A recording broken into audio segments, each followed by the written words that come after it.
Well, good morning, everyone. Robert Corona, as Paul had the opportunity of introducing me. I do want to emphasize on this first slide, if you want to, just one thing you want to write down is the LinkedIn short address there. I did upload this PowerPoint presentation on LinkedIn, so you can go back. I didn't print anything for you folks. So if you want to take a second, write down the LinkedIn address. So it's linkedin.com/in/R Corona. And so even if you don't have LinkedIn, you should still be able to go to the website and see my basic profile. I believe you can see the PowerPoint presentations on there. And the first slide will look just like this, and it's just the latest one that I've uploaded. So again, thank you for having me here this morning. I'm not going to go through the introductions. I can see that everyone was networking, and that is one of the biggest things of being at an event like this, is just the networking value.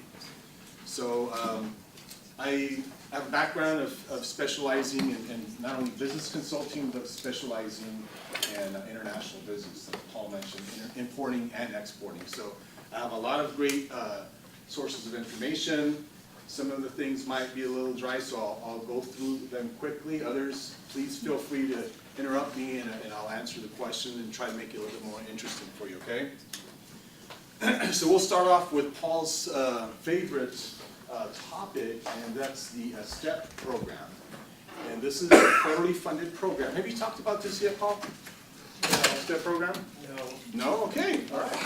So you might want to write down, this is the second thing you probably want to write down. If you're a California company and if you're looking at exporting your products, you want to go to this link. So it's California export, no space, no period, .org/ICEP. Okay, ICEP stands for Individual Company Export Promotion Program. So it's been open since April. The way Jeff manages this program, he does it on a quarterly basis, and so as soon as he gets all the applications in, he closes the link, right? And so this is, as I mentioned, it's funded from the Small Business Administration. It's federal monies, and you as a California company can apply. And so when you go to the website, there's two ways to participate in this program. One is through the ICEP, which is the most common, or participating and registering for a specific trade show. And on the next slide, I'll show you a list of past trade shows. So what is the benefit of this? One, as you can see already up here, $3,000. When you apply for participation in this program, you will get hopefully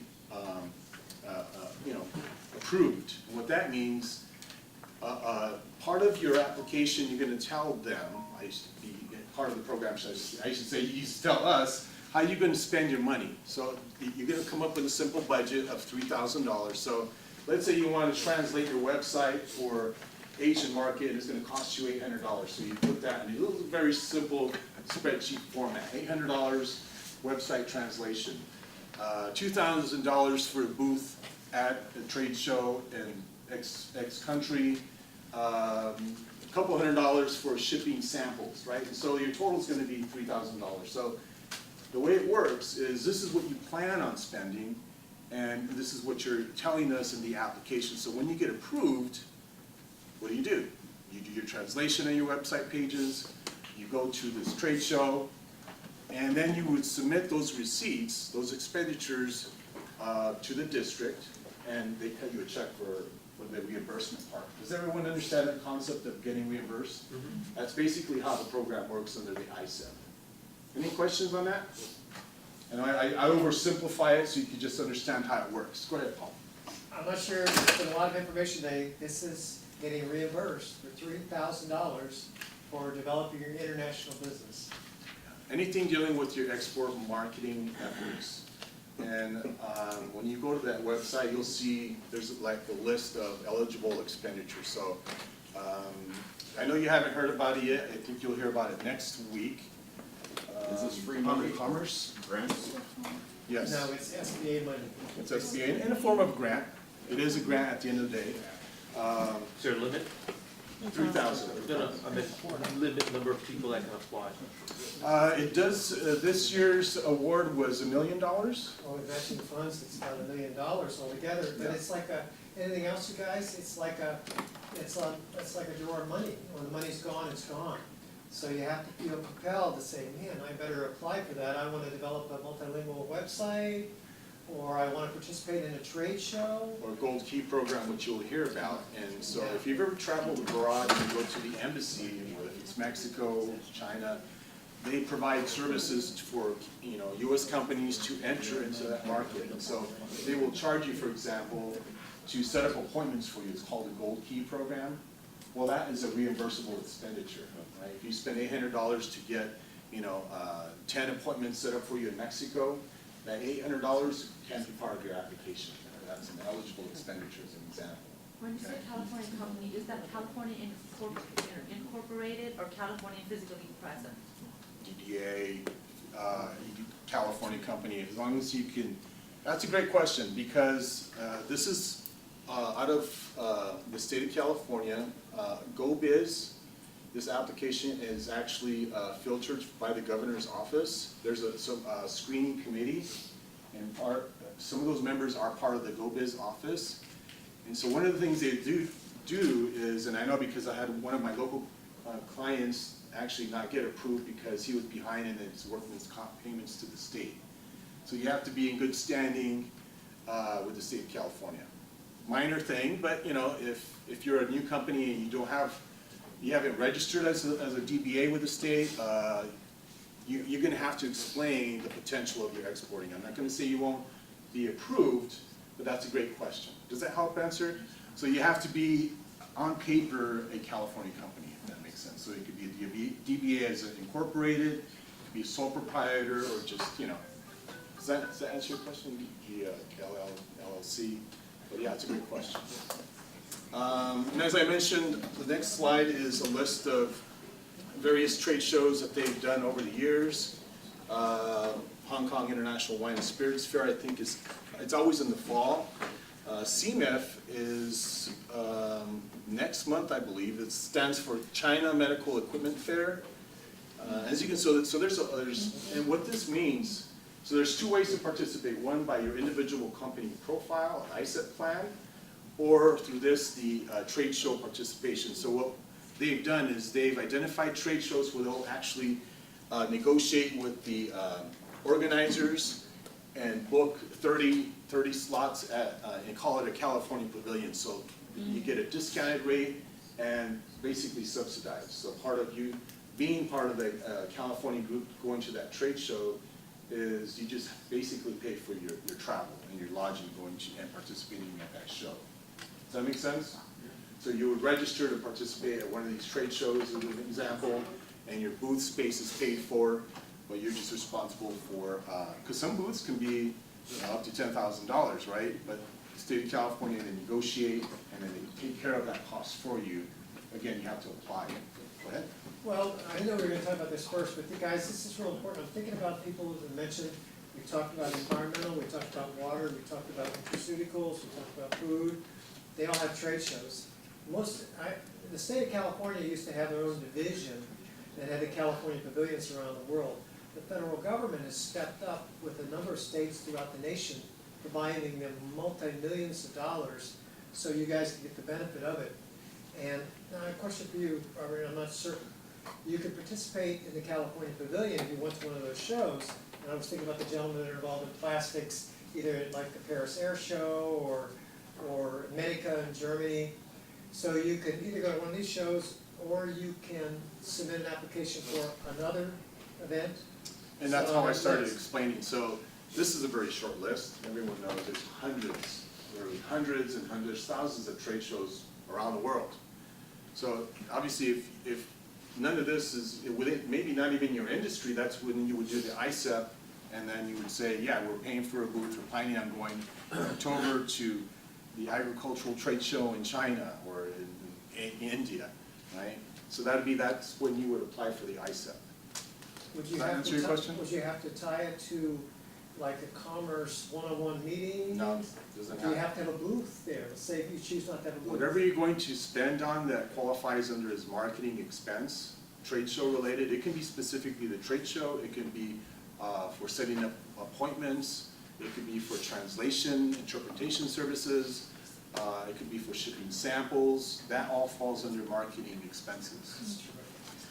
We participated in this last quarter, and so are we now available, can we participate, can we apply for this quarter? Or is there any limit on how many times you can do it per year, for example? You can apply for each one, but you can't apply more than once per year. So like the ISEP is only once per year, Okay, that's. but if you say, hey, actually, the Singapore Air Show would be perfect, you can apply for that as well.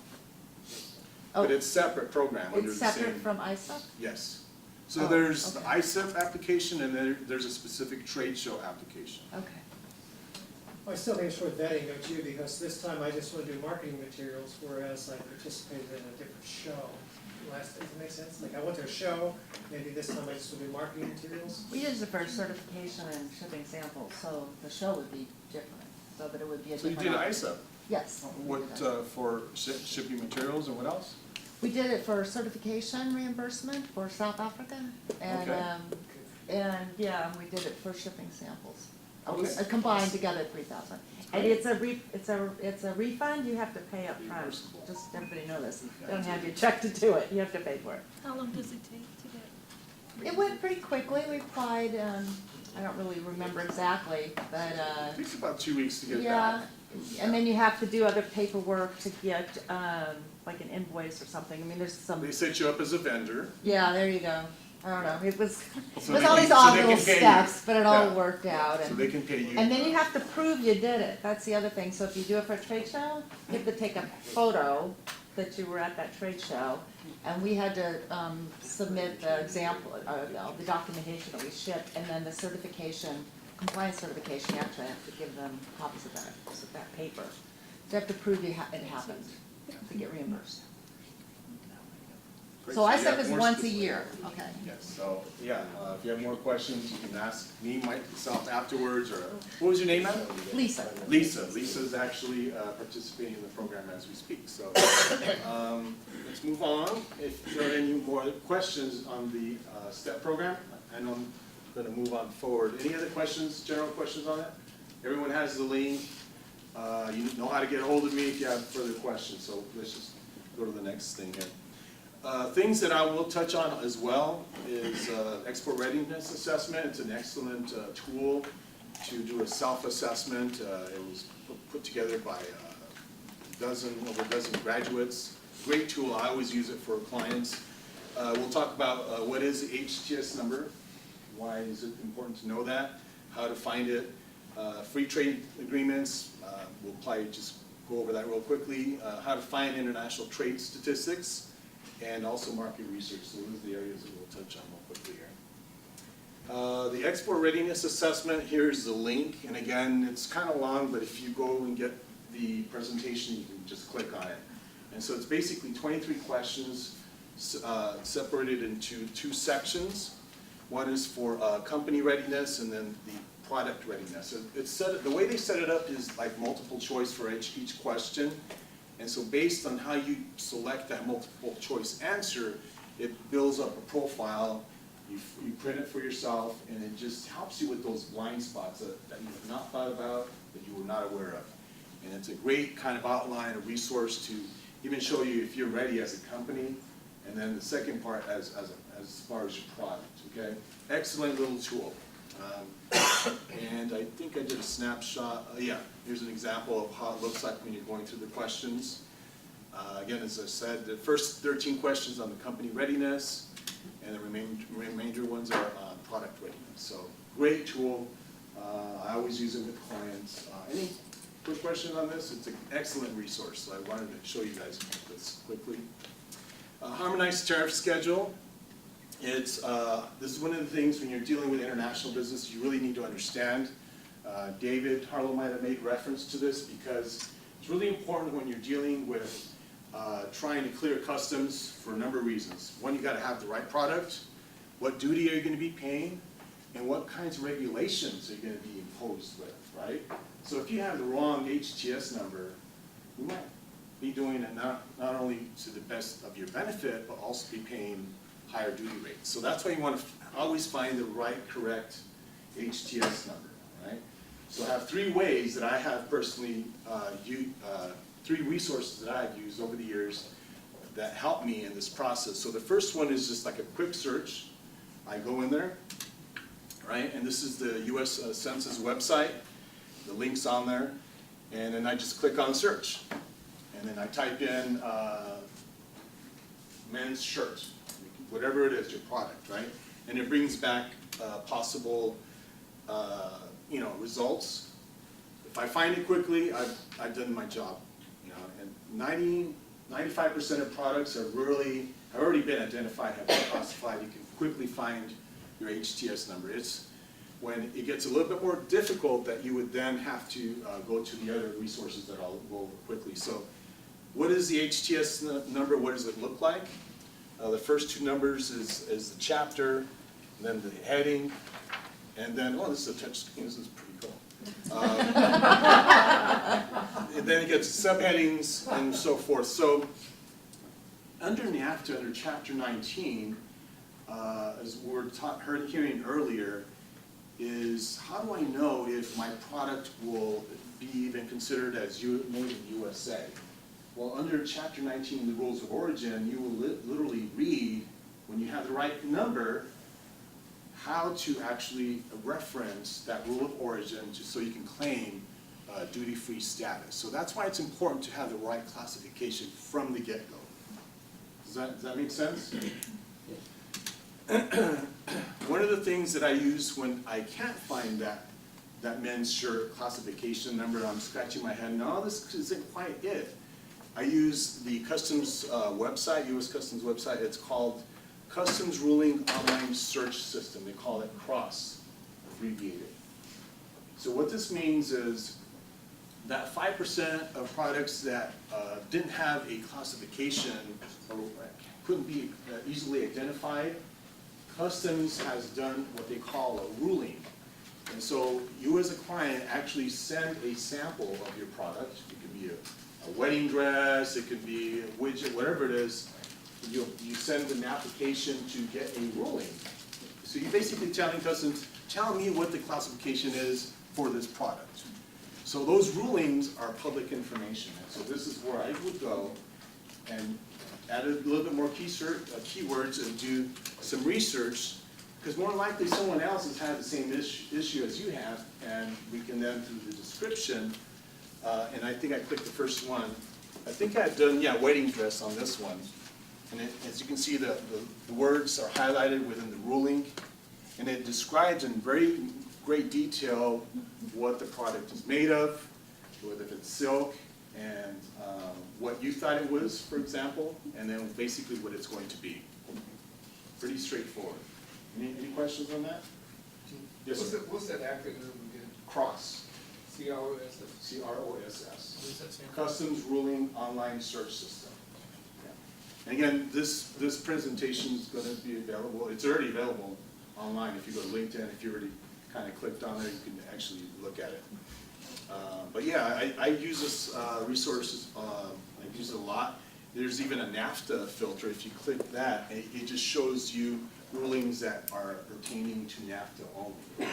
So stuff that's being traded between the three countries. You want to see who else is. Maybe you want to do some investigations on your competitor. Right? You can find them in here. How do they do the classification? Do a search in here. You'll find them if they've already done it, because it's public information. Excellent tool. And here's a template or the link where you would actually do the application to send your product in for a ruling.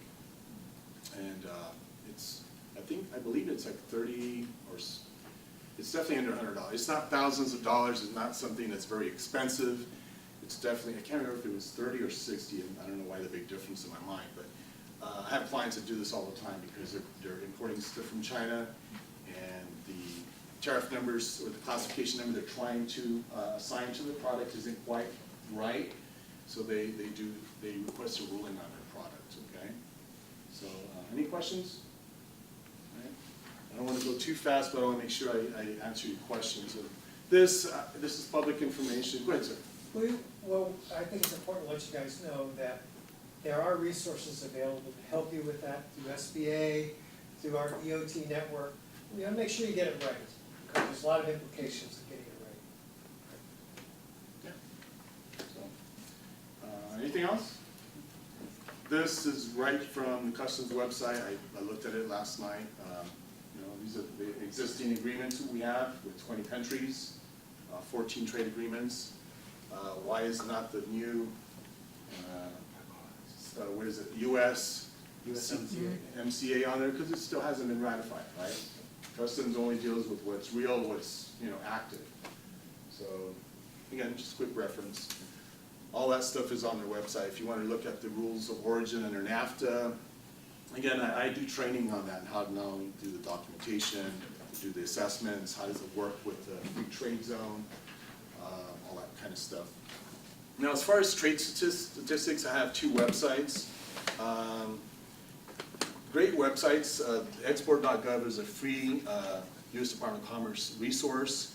This is put together from the United Nations. It's an organization funded out of the UN. They have great top-level statistics. I think it goes up to the 6 digits. If you want the more detailed, then you have to pay for a membership. But even at the free level, it's really good statistical information. And you can slice and dice and look at the data from different angles. Again, this is if you want to import and you want to get the data. What is Nigeria doing with importation of lumber right now? Right? You want to see is, you know, what's the volume right now? You can find it in this website. Okay. It just gives you an idea what countries are exporting to that country. Again, that's why it's good to know the HTS number, because you're actually going to be putting it in there. It's all about the data, right? And having the right data. The other one is the export.gov website. You'd click in here, and again, we're very similar. Again, HTS numbers, and this is export data from the United States. And the screenshots are there, so if you do go back in there and you want to look at the data, it's pretty self-explanatory. It could be a little confusing, but it's pretty straightforward. One of the things I did do a snapshot of is you want to find out what is the tariff. If you want to find tariff rates for your product in any country around the world, go to this website. Just put in your HTS number, you know, select the country, and it tells you what the tariff rate is for that country. Nice little tool. Again, this is out of the same website that's funded out of the UN. And here I did a quick example. I think, I selected Singapore. I selected almonds. So if I wanted to ship almonds from the U.S. to Singapore, 0% duty rate. Really quick, excellent resource. And almost home stretch. I'm going through these pretty quickly. This is the export.gov website. Country commercial guides are an excellent resource if you're wanting to learn about that specific country, and all these reports are online. Has everyone gone to this website? No?